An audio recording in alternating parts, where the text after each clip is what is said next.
So the question we have today, is your portfolio diversified? I would say let's examine that. Many people think because their portfolios has in it about, say, 100 stocks, many mutual funds, and all sorts of investments, that they are diversified. And it could be true. It could be diversified. But the question is, how are you doing this? Are you using any benchmark? And are you using any advanced analysis in deciding whether the entire portfolio is diversified or not?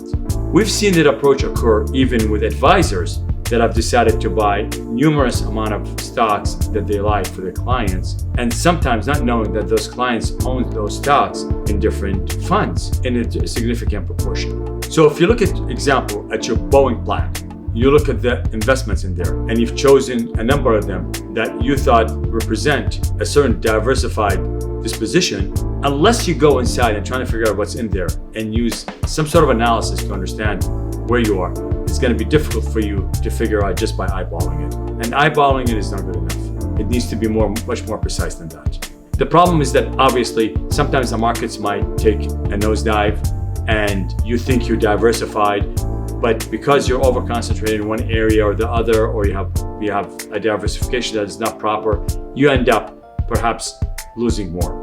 What we found over the years from the people that come talk to us again is that it's very random. They don't know that they are allocated in a certain way. They thought it's just, I'm diversified. I bought this and I bought this and I bought that. And here I am today with significant losses. But what you want to do is know the path, know where you're going. So we've seen a situation where the person had probably over 200 positions between stocks and mutual funds and all these things, and they're very happy. They thought they were diversified. And when we looked at it, we observed that pretty much all the things that he had were actually mimicking the S&P 500. So he had what we call in our terms, closet S&P 500 fund. He thought he was so diversified that if the market was to go down or to crash, as it did say in 2008, then he would be okay. And the only way he would know otherwise is by having us do analysis for him. You need to understand that sometimes by doing an analysis on the internals of the portfolio is of key importance and could make all the difference in the world in understanding what you have in there and how it correlates to some of the benchmarks. The implications, of course, is that if you don't do that, you could be subject to something you may not understand. You would be subject to something that you may not anticipate, that all of a sudden you think you're going to be somewhere and you find yourself somewhere else.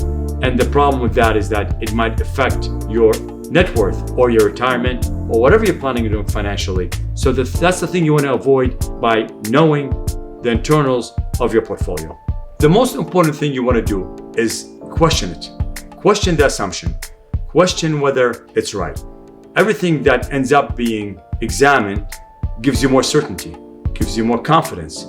And lots of times, these things, as you move with time, they change.